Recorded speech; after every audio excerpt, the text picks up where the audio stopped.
Okay.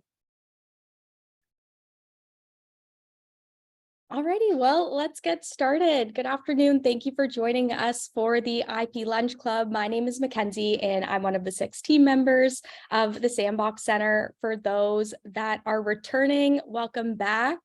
And for those tuning in for the first time, welcome. You caught us at the last session, so we're happy you're here. If you are not acquainted with Sandbox Center, we're located downtown Barrie and online, and we connect people and their ideas to business resources so that they can create a better life through business. Before we kick things off, I'd like to anchor this session with a land acknowledgement, as we like to do for all of our events and programs here at Sandbox. We're proud to acknowledge that we're positioned on the traditional territory of the Anishinaabe people, which include the Odawa, Ojibwe, and Potawatomi nations, collectively known as the Three Fires Confederacy. We also acknowledge the Wendat Nation Huron, who occupied these lands prior to the 17th century. And we're also committed to educating ourselves and our community on the true importance of honoring the first occupants of this land while supporting with actionable steps towards reconciliation. So this is it. Like I mentioned before, we've come to the last session of our IP Lunch Club webinar series. It's crazy to think that we've gotten through the 3 sessions so far. There's been so much great information shared. Protecting the ideas and creations of artists, inventors, and business owners allows businesses to grow and encourages innovation. And we've seen that firsthand here at Sandbox for a lot of the businesses that we interact with. And for those who may not be acquainted with the IP Innovation Clinic, they are an innovation to market legal clinic staffed by law students and operated in collaboration with York University's Innovation York, Norton Rose Fulbright LLP, and the International Law Research Program at the Center for International Governance Innovation. It serves a clientele that is needs-based and underserviced, such as individuals or startup companies who do not have the resources to hire a lawyer, patent agent, or other advisors, because we know how expensive that can be in some cases for a lot of businesses. So we're grateful to have the IP Innovation Clinic as a resource for the Sandbox. And how they work under the guidance and mentorship of supervising lawyers. Innovation Clinic Fellows provide one-to-one legal information services to inventors, entrepreneurs, and startup companies to assist with the innovation and commercialization process. The partnership that we hold, we're so incredibly grateful for. It's very unique to be able to provide the opportunity for students to have this hands-on experience supporting businesses, and then similarly for the businesses to access this expertise. So it's an incredible win-win. But before I continue to introducing the team for today's session, we're grateful to have InvestBerry join us for this series as a presenting sponsor.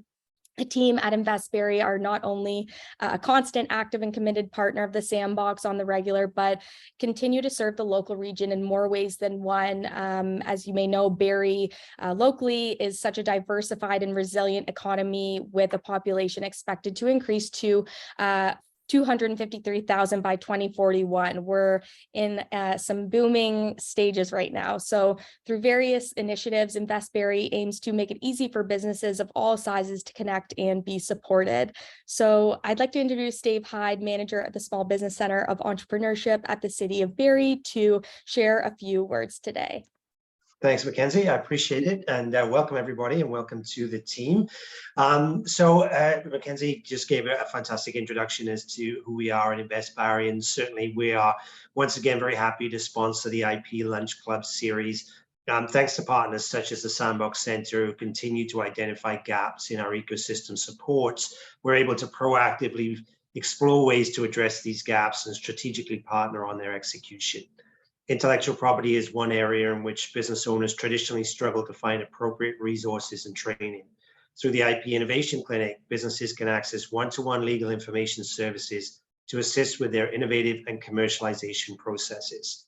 This aligns with our goal at InvestBerry to develop a robust entrepreneurial and small business ecosystem, while at the same time building a stronger workforce for both the Barrie business community and the student community. We're excited for this partnership between industry and academic researchers, and hope that you take a lot of information away regarding all things IP from this series. Thanks again for having us, and back to you, Mackenzie. Awesome. Thank you so much, Dave. And thank you to InvestBerry for their ongoing support of the Sandbox and also for this series. So today, in the last session of the IP Lunch Club, the IP Innovation Clinic team will discuss how incorporating an IP strategy into the business plan can help strengthen a company's market position and so many other positives. So if you have any questions throughout, please don't be shy. Feel free to use the Q&A feature or the chat, and we'll be sure to address them at the end of this session. The session is being recorded, so we'll be sure to send out the presentation resources after the session as well. So don't panic if things come up afterwards. We'll be sure to help you out. So without further ado, I'd love to introduce Ashley Moniz, Assistant Director and Adjunct Professor at the IP Innovation Clinic, to introduce the team and get us started. Awesome. Thank you so much, Mackenzie, for that great introduction. We're always grateful to you and Megan and the entire Sandbox team for welcoming us and hosting these sessions. We're also grateful to Dave and the team at InvestBerry for their ongoing support of the series as well. As Mackenzie mentioned, my name is Ashley Moniz, and I am the Assistant Director of the IP Innovation Clinic and an Adjunct Professor at Osgoode Hall Law School. The goal of the IP Innovation Clinic is to empower creative and innovative minds to capitalize on their ideas and build their businesses using their intellectual property. So largely we do that by working with startup companies, innovators, entrepreneurs, with tasks that include prior art and trademark searches, IP commercialization and strategy consultations, and license review and drafting. This is the final session of the IP Lunch Club series this year, but you can find recordings of all of our sessions on the Sandbox Center's YouTube channel. I do hope that this session will help you to achieve your business and commercialization goals. And if at any time today, during the session or after the session, you wish to engage the clinic for more assistance with your intellectual property, you are more than welcome to find the link on our website to our intake form or to contact me directly, and I will help to guide you to it. Today's presentation will walk you through the steps of preparing an IP strategy and incorporating it into your business. If you have any questions about what our fellows are discussing, please feel free to use the Q&A function below throughout the seminar, and we will have a short Q&A period after the fellows have finished presenting. So without further ado, I would like to pass it over to our clinic fellows, Harman Mann and Lucas Lisitsky. Perfect. Thank you for having us, first of all. I really appreciate the opportunity to present. I'll jump right in it. So Bill Gates is famously quoted as saying, "Intellectual property has a shelf life of a banana." My name is Harman Mann, and presenting with me is Lucas Lisitsky. We're going to walk you through how you can deal with that rotten banana problem, and you can just avoid it in total.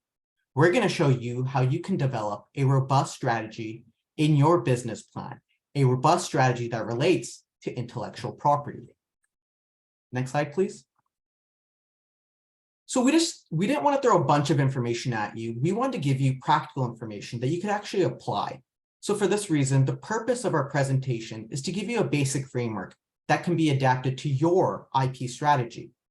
The first step in this process is the ideation process. This is the basically drawing board process where you get your ideas together. The second is the development process where you get your feet in the market. And the third is a protection stage where you stop others from stealing your IP.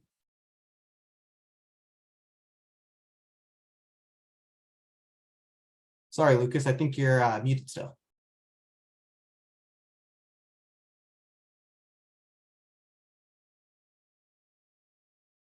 Apologize for that.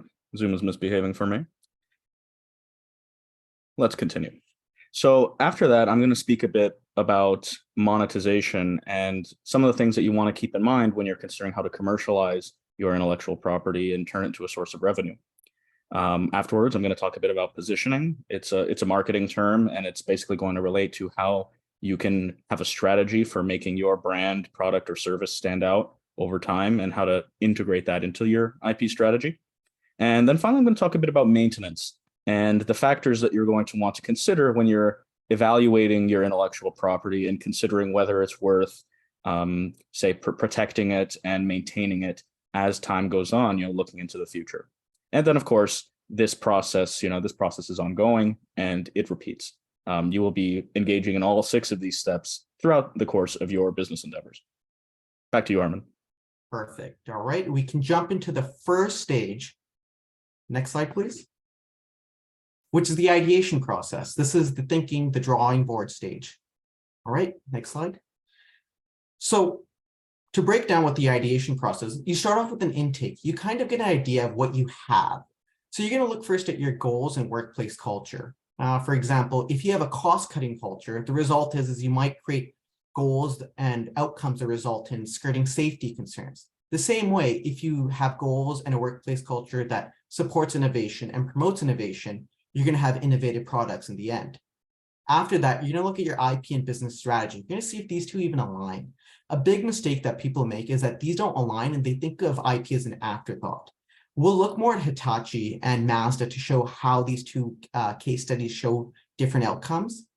After that, you're going to look at your resources. You're going to look at the financial side. So do you have financing for your intellectual property in your business? You're going to look at the same time, where does that financing come from? Is it from private funding, where, for example, somebody takes a stake in your company, or is it through government subsidies or even government fundings and government loans? After that, you're going to look at your IP and see, do you have groundbreaking IP or do you have old IP? So groundbreaking is something new in the marketplace that might be disruptive. Something old might be a reboot of something that you had way back before that you're bringing back again. We've all seen those TV shows, for example, that are brought back after years and remade. That's an example of old IP. After that, you're going to look at core and complementary. A core IP, for example, if you want to think about it, is like a logo of a brand. So for example, Louis Vuitton. If you put a Louis Vuitton logo on anything, it jumps up in price. The complementary IP could be, for example, the design of the bag on which the logo goes onto. So you really want to factor in what IP you actually have and how it's classified. Next slide, please. So continue, you want to see your window. Are you releasing too early or too late? The example is that you might have certain types of windows for your industry. Fast fashion, as you know, can sometimes be a few months, even a few weeks sometimes for trends. So you really want to make sure that you're making it within that window and you're relevant. You also want to look at portfolio management when you're looking at this window. The idea is you might have IP in the end stages of its life where you need to release it soon, and you might have another IP that's at the same time just being brought into the process. You really want to manage your portfolio and making sure that these IPs are moving along at the right times. Because if you miss that window, you might render your product obsolete. Practically, what does this look like? You can have IP audits. So this could be internally or externally. An internal IP audit could be yourself, just simply going through a due diligence checklist, which I'll show later. Simply going through what you have and doing an intake. Externally, you could hire somebody at the same time who's going to look through your business and kind of find these gaps, such as ownership. A middle round form of approach could be IP management software, such as Cortellis, which is where you kind of have a professional that gives you these kind of frameworks to work within, but you input the information. If you want to think of it this way, the most do-it-yourself option is a due diligence checklist. The middle option is management software, and where you have somebody that deals with the whole problem is an external audit. Next slide, please. So I talked earlier about aligning your business strategy and your IP strategy. Hitachi is a good example, and this is just taken from their company, where they have a business plan at the top. They integrate IP information, they engage in target setting, and it basically integrates until the bottom where they improve their business position. If you look on the left side of the diagram, you have a feedback from management. It's a continuous process. It's integrated at the top, and it creates results at the end. That's the important part. You want to make sure that to say that the stars align. Next slide, please. Here's a case study of Mazda, which is an example where the business and the IP strategy didn't really align. Mazda released a rotary engine, which is that triangle diagram you see. They released the product in its vehicles. The problem is that they didn't really think about how it could replace the piston engine, which is what we have now. As a result, their car became a specialist product. The product itself, the rotary engine, was flawed. It wasn't reliable. There's a ton of maintenance. Engines were blowing up at 20,000 kilometers, and it actually destroyed their reputation for reliability. On top of that, whenever you need to fix these cars, it cost a lot of money, which is not what Mazda actually wanted. As a result, their car, the RX-7 and RX-8, was discontinued. Then in 2022, they tried to reboot the rotary engine with the RX-9. But they never released the car because it was axed, because electric vehicles came into the marketplace. As we know today, EV vehicles are the rave now. But Mazda got left in a position where they missed the window, they didn't integrate their plan properly, and they weren't really looking at the big picture. Next slide, please. And here's an example of a due diligence checklist, what I was talking about before. It's a very simple checklist. You can find these online on Google. And the idea is that you can go through your business plan and kind of look through it and follow these steps, kind of see when the date was provided, if it's not applicable, and you can even add its priority. But the idea is that you might suffer from some type of bias because it's your business. That's why it's recommended you have an external IP audit done rather than you doing it internally. Next slide. So the second stage is development. So this is you getting your feet in the market. Next slide, please. So when you look at IP development, you want to look at brand identity. I like this idea of Foucault's biopedagogies. It's the idea where there's an intersection between consumerism and lifestyle. I'll talk more about it, but I'll give you an example right now to kind of cement it. Kleenex is an example where it's, instead of saying tissue, sometimes we say, pass me the Kleenex, or I need a Kleenex. It's become ingrained in our lifestyle. It's become ingrained in our language. But there's certain pitfalls with attaching your IP to a consumerist lifestyle. Because if that lifestyle is seen as negative, or that if that type of social construction is seen as negative, it might impact your business. On the legal side, you want to look at freedom to operate. Do you have the ability to operate within the marketplace? You want to look at the IP criteria as well. What does it take, for example, to get a patent, a trademark? Do you want to engage, for instance, in defensive publishing? So do you want to release your product into the marketplace so nobody else can patent? Do you want to disclose it so you can actually get a patent from a time-limited monopoly? Or do you want to license because you did a freedom to operate and realized somebody else has a patent already and you're kind of stuck in a position where you need to, get some rights from somebody by paying them? Next slide, please. On the business side, you want to have a robust portfolio. You want to spread your risk across various patents. You don't want to have, all your eggs in one basket with, having one patent forward and relying on that for 90% of your business. Because if that's invalidated, your business might fall apart. You also want to acquire IP that will block competitors. It's the idea of you don't want to play 2D chess, you want to play 3D chess. You want to be 5 steps ahead, and you want to have your competitor 2 steps behind. Next slide, please. So I already talked about, for example, biopedagogies, the idea of a Kleenex, of it being generic. Tesla's another example. When you buy a Tesla, you kind of get this lifestyle that you're a part of the green innovation project of the 21st century. At the same time, you're involved in a geopolitical protest. You might be, for instance, not relying on gasoline to fuel your cars as a result, protesting against the Ukraine-Russian war, for example, as well as the vehicle represents luxury. Electric vehicles are now a premium product. Next slide, please. For marketing, these are the pitfalls you need to watch out for. The best example is Jared from Subway. Before, when Subway was releasing their products, they put a lot of push towards Jared Fogle, who was kind of the main face of its marketing. But when Jared Fogle was charged criminally, the brand kind of faced controversy. That's one of the pitfalls to a person-centric product. A product-centric product, on the other hand, is, for example, Starbucks coffee. You're pushing out new products such as pumpkin spice lattes, and you have to innovate over and over and over again. The other example is a consumer-centric product, which is Indochino, for example. It's the customer service that they provide, where they make made-to-measure suits. Next slide, please. Continuing with the development stage, you want to look at your resources. You want to make sure you're getting those free public domain resources, such as open source software and common stock elements. Externally, you want to look at your partnerships and make sure you're patent pooling, so you're putting together your patents with others. These partnerships also have to be strategic and benefit yourself. You also need to have the financial side. You need to have your business funded at the same time. Internally, you want to have an IP committee that's actually active. You don't want them rubber stamping, meeting once every week and just, saying, yeah, everything looks okay. You really want them to be active and avoid that cultural lock-in. Next slide, please. So this is just an example of partnership alignment. You want to have all areas aligned. So if you look on the left, there's least ideal, only the business and market is aligned. But if you look all the way on the right, that's the best example of synthesis. Your business, market, IP, legal, and technical innovation is aligned. That produces the best partnership. Next slide, please. Leveraging. So this is the idea of strategic partnership. Whenever you engage in a partnership, you want to make sure that you're getting a partnership and you're hitting that point where it's more strategic and it benefits yourself. For example, if you have something where it's visionary, which is at the top of the pyramid, it might be something like a new vehicle that's like a futuristic concept. That's not really applicable today. It's not really beneficial to you at this moment. Compared to something lower on the pyramid, you have cost control. Having a product that's cheaper obviously makes you more competitive in the marketplace and is benefiting you a lot more and gives you a lot more leverage in that partnership. Next slide, please. The protection stage. This is how you stop individuals from stealing your IP. On the agreement side, you want to make sure you're looking at what forms of protection you need, such as copyright or trademark.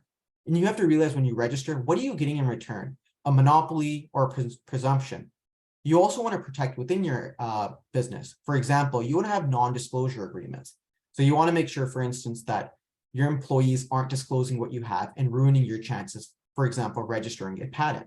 Next slide, please. On the litigation side, you want to make sure that you're monitoring your ownership claims. You want to make sure that, if you made your product with an individual, that individual isn't coming back later and saying, look, I own half of this product. You also want to avoid complex litigation because it costs a lot. But you also want to have that nuclear button with you at the same time, because if worst case scenario, you want to be able to litigate. Next slide, please. On the IP protection side, you want to make sure that you're actively looking at patent journals. You want to make sure you're looking and making sure that there isn't people that are infringing you. There's no point of having a patent when you're not actually enforcing it. And simply on the administrative side, remember that there's certain costs with registering a patent or a trademark, and you also need to maintain them. This means after a certain number of years, a trademark, for instance, needs to be renewed. Next slide, please. I just want to bring this idea of a first mover advantage being false. So there's a debate right now with scholars whether moving first in the marketplace actually gets you the most benefits. Agarwal, for example, found that moving first doesn't really get you an advantage. However, you got to think about this. If you're a disruptive technology, moving first is ideal. Versus on the other hand, if you have a product or an older type of IP, you might want to wait and let your competitors face all the barriers and learn from their mistakes. This is the idea of being strategic. Next slide, please. And I just lastly want to finish off with ownership issues. This is extremely important because this can show you the pitfalls when there are ownership issues. So in the case of Rogers v. SOCAN, before in the 2000s, there was this idea when you buy a ringtone, you had to buy it through Rogers and you'd pay a certain amount of money for it. The idea was that when that ringtone played in public, it was considered a public kind of performance. For this reason, there was a monetary obligation with Rogers, but they didn't understand ownership and they didn't understand the idea of when public performance occurred. As a result, they overpaid 15 million. And then when they found out they didn't have to pay that and payment wasn't required, they then refused to pay, but didn't go through the court process. When they were found liable for not paying the fees, they had to pay those fees that were overdue plus interest. So you have to remember, if you don't vet these issues beforehand, they can cost you a lot later on. Next slide, please. And just to recap, we've looked at the intellectual capital. We've looked at how you can strategically use it and manage it. And now my partner, Lucas, is going to look at the outskirts of this. Thank you very much, Harman. Now, today I'm going to be finishing up the presentation by talking first about monetization and commercialization of your intellectual property. There's a number of things. There's owning an particular piece of intellectual property, one of the important things for commercialization, offers you freedom of action. The freedom to do certain things that you wouldn't be able to do otherwise if you didn't have the rights to that IP. One example of perhaps, obviously, if you own, let's say a patent in your invention, you could manufacture it yourself and then sell it, etc. But there are a number of other options that owning the IP gives you the freedom to do. One of these freedoms is licensing. It's essentially renting out your intellectual property to a third party and allowing them to, say, manufacture your invention, create products based off of your copyrighted work, etc. these licenses can take different forms. There's exclusive licenses where you're essentially allowing, say, a manufacturer the exclusive right to manufacture the invention that you have patented. There's a non-exclusive license where perhaps you'll allow multiple different parties to to manufacture your product without with the proper compensation. Sometimes these are cordoned off to particular industries and geographical areas to make it a bit more complicated, but that's the general gist of it. And there's also a sole license, which it's essentially you license out your IP for someone else to use, but you also retain the rights yourself to continue using it. Again, important thing about licensing is you're renting it out. You still retain the rights to that intellectual property after the contract is signed. Another option, which can be a way of expanding one's business, is franchising. This is particularly effective if one has a proven business model. And what you're essentially doing is you're renting out or sharing that trust and reputation that you've built with your proven business model to other entrepreneurs and business builders. Now, we've all partaken in franchises. Tim Hortons, you've probably driven past dozens of them in the last week alone. What essentially you're doing is renting out your good name. And finally, there's the matter of selling your IP. Sometimes some IP holders believe that it's more cost effective to just sell the rights to their intellectual property to a third party and be done with it. And in some cases, intellectual property holder might choose to divest of other intellectual property, put it in the public domain because they don't really have an interest in selling it for financial or strategic reasons. And, they just wish to wash their hands and be done with it. Now, there's a number of other considerations you'll want to consider when figuring out a monetization strategy for your intellectual property. One of them is ownership.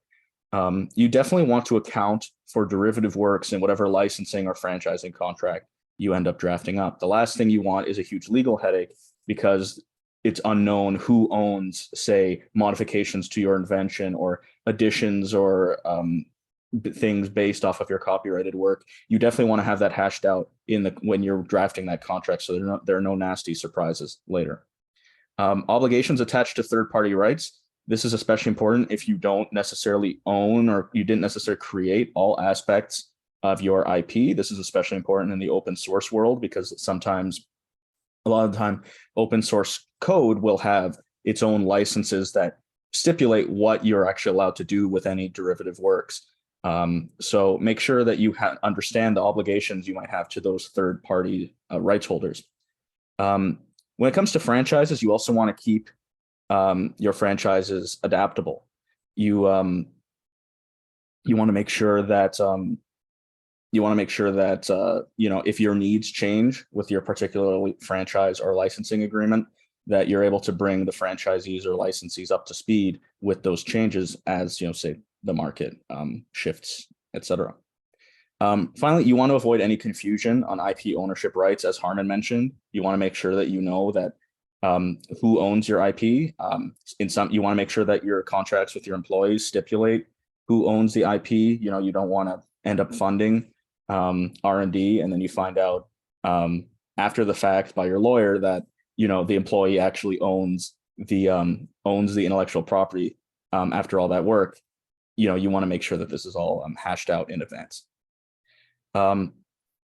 Finally, there's contractual concerns. As Harman mentioned, their NDAs are important if you want to maintain the confidentiality of your invention or copyrighted work. So do make sure that that's stipulated in the contract if that's important. Field of use limitations, as I mentioned, you have to decide where, say, a licensee or franchisee is allowed to operate. Perhaps they're only allowed to operate within a given geographical area. Perhaps they're only allowed to operate within a certain industry. These are the kind of things that you might want to hash out in your contracts of this nature. Maintaining the character or quality of your trademark or design. This is really important because you definitely don't want a franchisee, for instance, dragging the good name of your brand through the mud, and then you have no contractual provisions to deal with that and stop that. So it's very important that you stipulate in the contract that you are able to you're able to sort of step in if standards aren't being maintained. And then finally, international jurisdiction issues. If you're doing business cross-provincially or cross country borders, you want to make sure that there are no nasty surprises along the way. You want to make sure that you understand any legal issues and consult with your lawyer about any legal issues that might arise from that. A quick example of the importance of understanding all the nasty potential surprises that come with franchising and licensing. In the 2000s, Yahoo licensed its brand to Alibaba, a Chinese company. And a little while later, the Chinese police ended up using data from the Yahoo Mail through Alibaba to end up imprisoning a journalist, which caused a big international stir.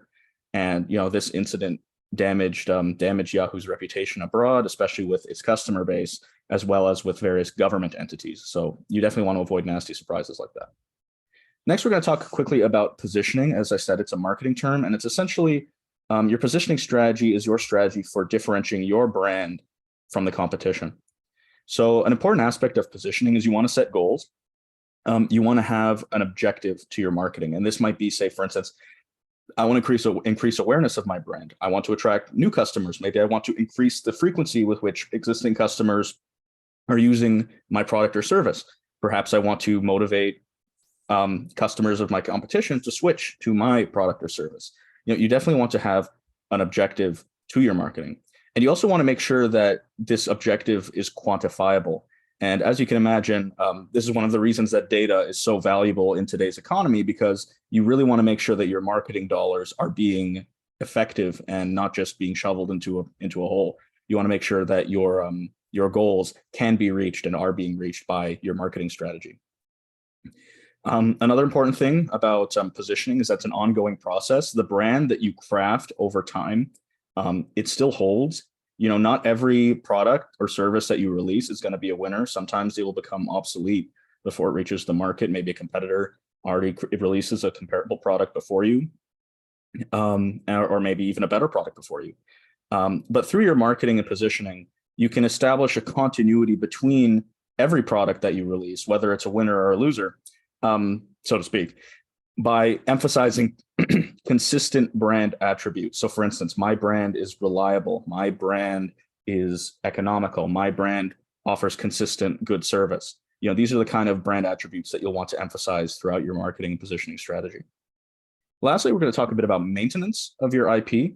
Now, one of the important things to remember with IP is that pursuing and protecting your IP costs time, focus, and resources, especially if you're following the steps that Harmon laid out, where you really want to make sure that your whole company is involved and your whole business is involved in IP development and discussion. This takes a lot of time, focus, and resources, and you have to consider whether it's worth it to actually continue pursuing and protecting a given IP. So part of that consideration is that you want to evaluate your intellectual property. One of these ways that you can evaluate is by income. How much income is this IP generating? What's the pattern of the income production? Is it, perhaps seasonal? Is it, it starts off very profitable and trickles down over time? Is it the reverse, whereas people learn more about it, it ends up increasing in income over time? You definitely want to consider all of that. Also, how long can this IP continue to generate income? There's a risk of, for particular works, there's a risk of obsolescence. For instance, maybe your patent stops being profitable well before the patent expires. Perhaps the market is changing and your brand is getting diluted as new competitors enter the market and sort of dilute that its worth. These are sort of things you want to consider when forecasting into the future about how long your IP can continue generating revenue. But of course, income isn't the only thing you want to consider when considering the strategic value of your IP. There's a number of strategic assets that an IP can confer. For instance, there's defensive strategic value. This is especially important in the open source world because there's always a chance that a competitor grabs an IP in an area or that you are using and then end up stopping you and infringing on your ability to do the business that you're doing. So does this IP protect you from potential interlopers? That's something you want to consider. Offensive value, as Harmon mentioned, does this IP cordon off a certain area of the market and prevent a competitor of yours from assuming a position of leadership in that space? That's pretty relevant, especially if you're interested in that position of leadership in that space. Financial considerations, more than just income. You want to consider, would it cost a lot of money to reacquire this IP if our business's needs change in the future? Is perhaps having a robust IP portfolio important for attracting investment or, for a future merger or acquisition? These are the kind of things you might also want to consider. How does my IP portfolio provide value to my business? Licensing, do you have existing licensing relationships, and would doing away with that IP compromise those relationships? Is that something we want to do? Perhaps maybe there's you might identify opportunities for licensing, so you could actually increase revenue or expand your business in a strategic way, if that's a possibility. And these aren't the only strategic values that can be offered. There's a number of others. Perhaps you have a copyright on data that you're using for positioning or research. Perhaps there's a joint venture relationship involved, and there are other there's a lot of strategic concerns tied up in that. Perhaps you're anticipating that a particular technology that you own the rights to will become foundational or standard in the future, and you're just anticipating that that increase in value. So pretty important to consider other things besides what I've listed. Finally, enforcement, as Harmon mentioned earlier, this is an important aspect of intellectual property. Enforcing your rights can prevent a competitor from growing on the assets that you owned or developed. It could prevent a loss of intellectual property rights. This is very complex, but you want to make sure you don't compromise those rights by choosing not to enforce. And you can also it also can add as a stream of revenue by making infringers pay up for what they are using without your permission. One such example of sort of all the factors that you need to consider when enforcing your rights is probably people have heard of similar stories like this, where there's a small business in LA that was manufacturing unlicensed Winnie the Pooh piñatas, and Disney filed a copyright lawsuit against this small business. Now, obviously, it caused quite a stir. It caused reputational damage to Disney. It made them seem like a bit of a bully. They probably didn't make much money from bringing the infringers to pay up. And you have to consider, in light of this, why might they have done this? Why might they have brought suit against these infringers? And you might also have to consider that they don't want their rights being compromised by having a knowledge of infringement and yet not doing anything about it, especially if there's a statute of limitations in that regard. Perhaps the business might expand in the future, and then in which case they might regret that they didn't nip it in the bud when it was still young. So that is the totality of Harmon and mine's presentation. Thank you very much for listening. And if any of you have any questions, now we're opening this up for Q&A. Thanks for listening, guys. Awesome. Lovely presentation. There was so much information there. So thank you, Harmon and Lucas. I really loved how you brought real world examples that we might have heard about, but might have not known the nitty gritty background details and how it associates to IP. So that was really awesome. And I'm sure each segment that you presented could have spent equally as much time on, or if not more, in this presentation. So thank you so much. We have time for a couple questions here. And if anybody else has any more questions, feel free to put it in the Q&A or the chat feature. There were a couple that were provided before the presentation as well. So the first question we have is, what is the most cost-effective IP strategy for early stage entrepreneurs in your opinions? I guess I can take that, Lucas.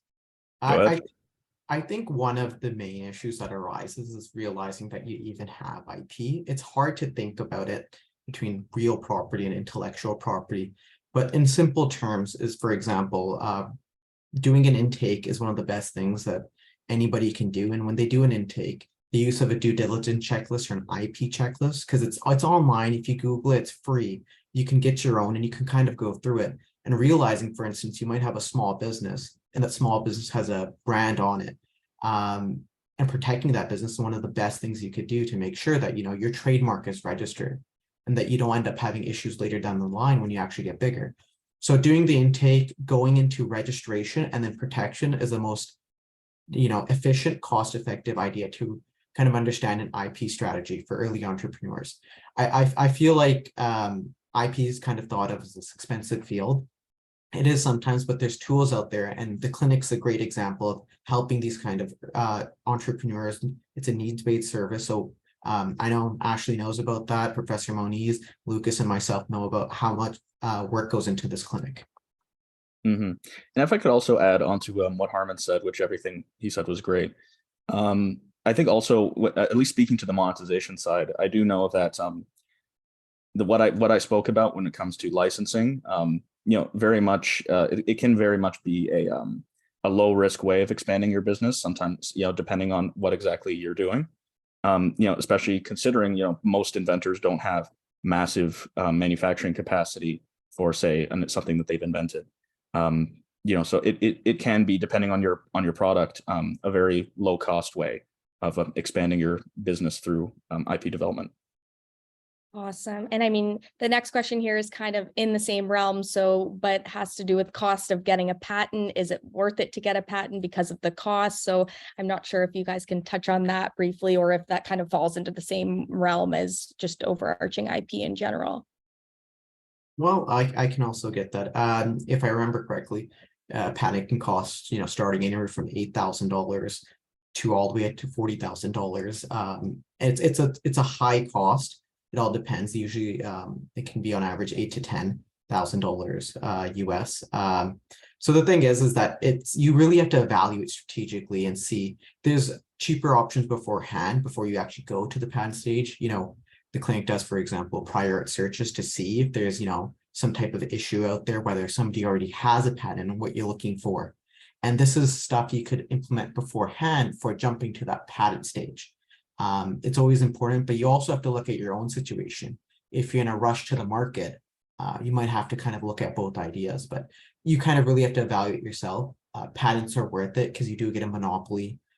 There are things you could do, such as you might just get a patent, not manufacture, and just licensing it out and generate income that way. So there's multiple things you can do with the patent. It is costly. It's really, really dependent on your scenario, but it can be worth it.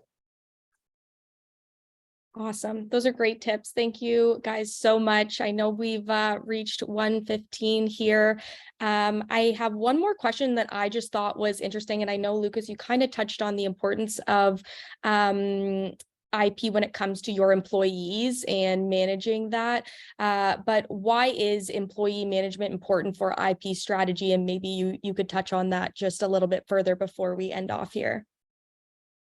Yeah, I think, how about I start, and then Harmon, I know you have something to say on this topic, so you can jump in after. There's when it comes to employee management, like I said, one of the important things is ownership.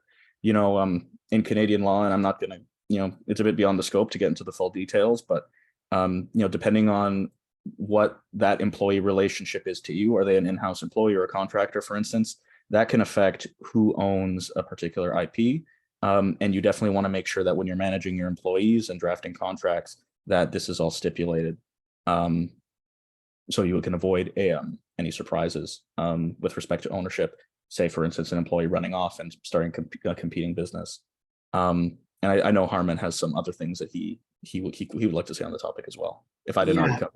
It's important to manage your employees, obviously, because, for example, for patents, if they signed if you don't have an NDA in place, a non-disclosure agreement, and your employees out there posting about your confidential information, or just disclosing it, or even writes about it, in like a journal or through some academic work, that information's out there and could pose problems later on. And also having assignments. So if your employee, for example, makes an invention while working for you, that there's no joint ownership issues and that it automatically goes to your company. It's important to realize, these types of issues that arise. The idea is that you really need to be active with the employee. You need to monitor ownership, and you don't want to be in a scenario where, you make a product an employee learns that product and then branches off and creates a competitor. Because oftentimes you kind of find these issues in IP where these cases where, you know, a past employee opens up a competing business or is running a competing business while working for your business. So it's really important to kind of be involved with your employees, setting that standard beforehand and having those agreements in place.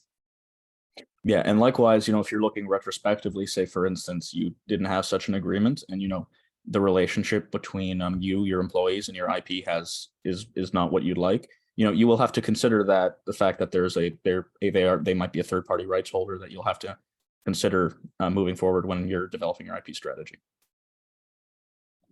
Awesome. Thank you. That's so helpful. I'm really glad we were able to just touch on that really quickly at the end here.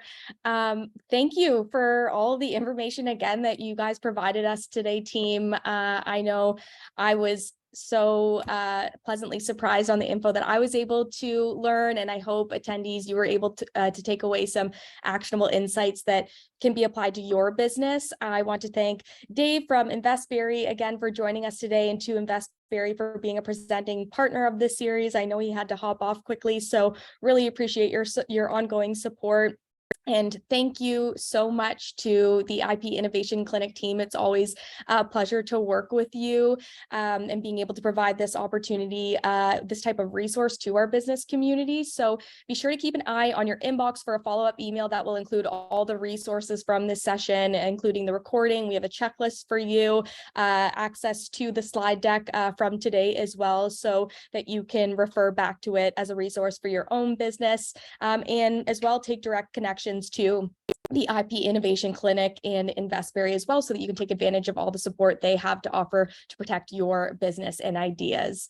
So thank you, everyone. I hope you have a wonderful rest of your day and hope to see you at another Sandbox event soon, whether it be online or in person in the space. We look forward to connecting with you again soon. So thank you so much.